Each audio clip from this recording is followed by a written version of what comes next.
I am sitting next to the incredibly good-looking cast of the upcoming Transformers spinoff, Bumblebee. Stop. Which is being released this December. How are you guys? Thanks so much for being here. Very good. Thank you for the invite. This movie is so highly anticipated. I am personally so excited. When I watched the trailer, I literally got chills when I heard the late Bernie Mac's voice, and it just feels like such a coming-of-age movie, and I really got Iron Giant vibes. Is that the tone of this movie? Is this movie going to be like the Iron Giant? That is an aspect of it, yes. I mean, it is sort of modeled after those classic Amblin, Spielbergian coming-of-age tales of the 80s. Like, things like E.T., Iron Giant is in that similar kind of vein. That experience that we go through as we're transitioning from one phase in our life to the next. And it felt like the perfect kind of setting and story to set this origin story for Bumblebee in that kind of framework. And Hailee's character, Charlie, and Bumblebee, they meet each other. They're both these kind of broken souls. And over the course of this adventure, they heal each other. It's a really lovely and action-packed story. Oh, we're so excited for it. Since it's in the 80s, will we see Bumblebee in a pair of parachute pants or a members-only jacket? Maybe. You're going to have to see the movie, but I'm not going to say no, I'm not going to say yes. Well, the 80s were a time where the Transformers were basically, I wouldn't know, but I've heard, the best new friend that any human could have. So I'm curious to know, George, since we weren't around in the 80s, what is everyone's first connection to the Transformers? Mine would be when they came out, and literally because you could get 2 toys for the price of 1 toy.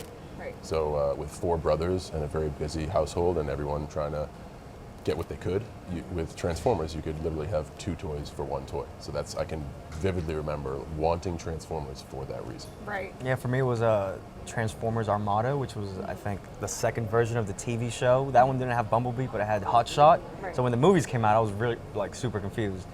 But yeah, that was a fun time. I remember that and I think the McDonald's toys had Transformers for a bit. So that was my first time. Yeah, I'd always pick the boys' Happy Meal because that one always had. They got the good toys. What about you, Travis? It's interesting because the Transformers universe has now been around for about 35 years, and so it's funny because you have these different iterations. People who came of age with these toys, with these characters and these stories at different points. For some people, it's Michael's films, their first exposure to Transformers. For me and for John, it was the first time Transformers were launched in America. And yeah, I was a kid when those toys came onto the market, the animated series, and the comic books came out, and I absolutely loved it. I'd never seen anything like it. And for us, setting this film in that era, it allowed us to go back to that kind of feel, that kind of aesthetic, and that kind of a vibe that you get from that initial launch of the film, why they were so wondrous and so special. Right. My parents always tried me. They always had the generic versions that start with GoBots. a G. We won't name them. Oh, you GoBots. just did. It's fine because Hasbro owns them now. We can say Oh, we can? Yes. Yeah, I made a few GoBots myself. I would get so mad at my mom. I'd be like, Mom, you're ruining my life. We have the generic of everything. I still don't know what Fruit Loops taste like. Seriously. It was the worst. They have grocery stores where you can actually buy a box of Fruit Loops if you're so inclined. I know. Yeah. I should do that after Don't this. do it. Don't do it. I know, right? I feel like Stick if you've with gone fruit-flavored this long. circles. Let's talk about Bumblebee. That is the name of this movie. This is his origin story. Why do you think Bumblebee deserved the spin-off over any other Transformer? From my perspective, it's Well, I'm curious to know from you too, John. Because Bumblebee is a fan favorite. Well, why do we love Bumblebee so much? In doing these interviews, I think Travis explains it extremely well, and I can honestly say that I feel the same way. And he's the captain of the ship, so I feel like he has to answer. So I will say I agree with him before he answers because I've heard his answer before, Right. but he's 100% right. Well, from my perspective, he's the most interesting Transformer in the sense that he's the one Transformer who has the deepest affinity for humanity, who has the greatest connection with people. Right. And I thought that was really interesting. From the first time we see him in the animated series, he immediately attaches to this human character. And it got me to think, why is that? What can we explore? What is it about him and who he is, who he was before we got to know him, and who he is, after this experience that turns him into this kind of person? What is it about him? I thought that was a fascinating thing to lean into. And this film it's an origin story. It explains who he was before we got to know him, and over the course of this journey, he becomes the Bumblebee that we know and love. Since this is his origin story, are we going to get to hear his voice in the movie? Maybe. Did you just ask a question? Because I didn't hear anything. So if you didn't ask a question, I can't answer it, so I never heard it. Well, what sound makes you guys think of the Transformers? Because for me, it's the voice of Optimus Prime. That's a good one. Are we going to see Optimus in this movie? I can confirm that Optimus does make something of an appearance, a cameo of sorts in the film. Oh, So yes, he is in this cameo. film, yes. We have a lot of wonderful little Easter eggs that are kind of laid out throughout the film. You don't need to know anything about the Transformers to enjoy it, but there are a lot of fun things for fans like me and for fans of the series. There are a lot of fun aspects of the whole franchise that we weave into the narrative. Right. George, I'm curious to know more about your character. Does your character have a name, and can we know more about He him? does, actually. That's a very good question. His name is Memo. I'm new to the neighborhood in this new origin story. I'm actually new to Hailee's character, Charlie's neighborhood. I think that she's a great person. I'm vying for her attention, and my search to get her attention kind of leads me into this big Bumblebee adventure, and I kind of get dragged along, and things ensue. John, I want to know more about your character too, because we know there are 3 Decepticons. So how does Agent Burns kind of play into all of this? Can't- They're the main I villain. can't tell you anything this time, which is horrible. So it makes this like weird and awkward because you look at me No. like, are you really gonna not tell me anything? I've been sworn to secrecy. Like there's a group of people that travel around with briefcases handcuffed to their arm, and it's just agreements that I've signed not to say anything until it's time to say something. We have an exposition of footage later on this afternoon. So if this were later on in the space-time continuum, then we Then could we talk would know maybe more. a bit more. But until then, You're such a mystery, just like your Instagram account.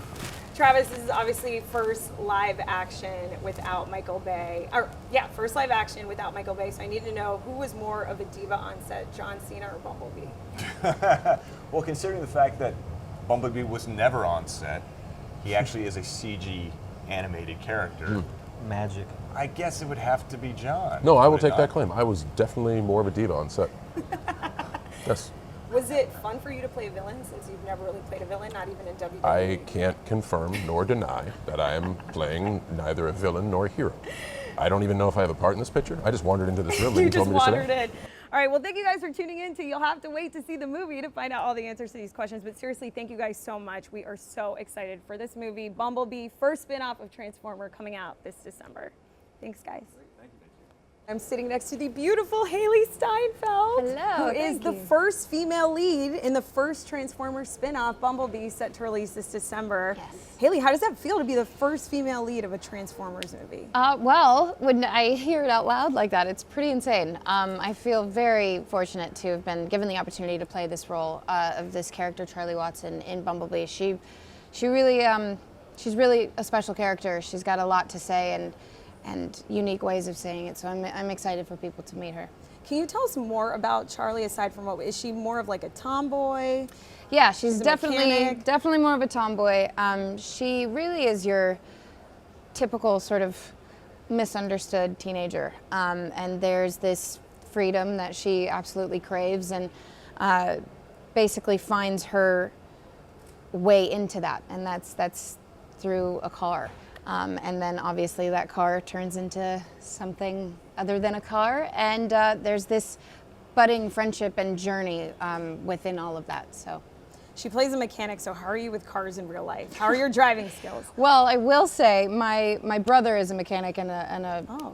race car driver.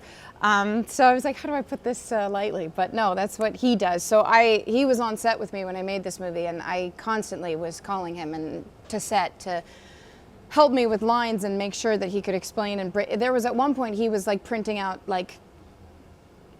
definitions and graphs and outlines of cars and everything to explain to me what everything was. So he was my little cheat sheet on this movie. So Sounds like the best brother ever. Yeah.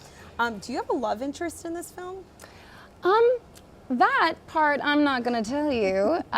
There is tons of emotion though, and love, and heartfelt everything in this movie. There are relationships, there are conflicts and inner obstacles and outer obstacles with Charlie and her friends and her family and people that she likes and stuff like that. But that part you're gonna have to wait and see.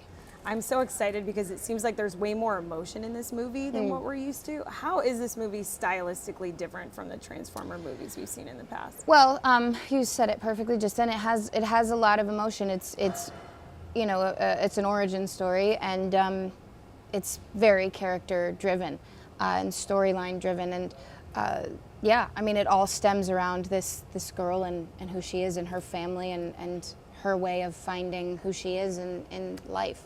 Right. When we think Transformers movies, we think huge, epic, scale, action scenes. Are we going to get that in this movie? Absolutely, absolutely. Transformers fans will definitely get their taste of that, of what the Transformers films are known for. So there is definitely a bit of action. I was able to partake in some of it, which was exciting. And the whole shoot was really, I mean, every day you kind of never really knew what was going to happen. And filming something like this where, I mean, you want to say 90% of the film is in special effects. It's like, I can't wait to see the final product of this, because it'll be as if, you know, I don't know the story necessarily in a way, because it's kind of like, I can't wait to see what they put in around me. I hope what I imagined was somewhat correct. Right. Well, this movie obviously takes place in the 80s, and we weren't around then. So how were you able to connect to the era? Well, first of all, our director, Travis Knight, he was himself a child of the 80s. Yes. So he was able to break down the specifics for us, but also just really being able to immerse myself in that era. I find it pretty fascinating myself in terms of the style and the music. So I had a great time, you know, going back to that. But my character, Charlie, one of my favorite parts in developing her was, you know, with the hair and the makeup and the wardrobe. Right. Our vision boards basically consisted of Debbie Harry, Madonna, and I mean, just iconic women of the 80s. And I loved being able to like go in the trailer every day and see them and have that be the sort of inspiration stylistically for this character. You're obviously an incredible singer. Do you have any music in the movie? Ooh, my lips are sealed on that. The music obviously plays a huge role in this movie, so I'm hoping, you know, the movie's in post-production right now, so everything is kind of in its final stages of coming together. So if there's an opportunity to be involved in that sense, then absolutely, I'd love to. So my favorite part of the trailer was at the very end when Charlie basically rickrolls Bumblebee. Okay. Do you know what rickrolling is? I don't, but I was going to act like I did, but I'm glad you mentioned it, because I really have no idea. It's when you click on a link on the internet and you think it's going to be one thing, but really it's that song by Rick Astley, Never Gonna Give You Up. Right. So you basically rickrolled Bumblebee. Hey, I'm going to use that now. I like that. Are there any Transformers that you can tease that may be in this movie that we might see? Ooh, well, there are. We learned that Optimus makes a little cameo in the movie. Sure, there are a couple little cameos here and there that I think people will be really excited about. And yes, Optimus is in there. So yeah, I mean, I guess we'll have to wait and see. All right. Well, we are so excited. Hailee, thank you so much for stopping by. I cannot wait to watch this movie. You look amazing. Thank you guys for tuning in. Bumblebee is set to release this December 2018.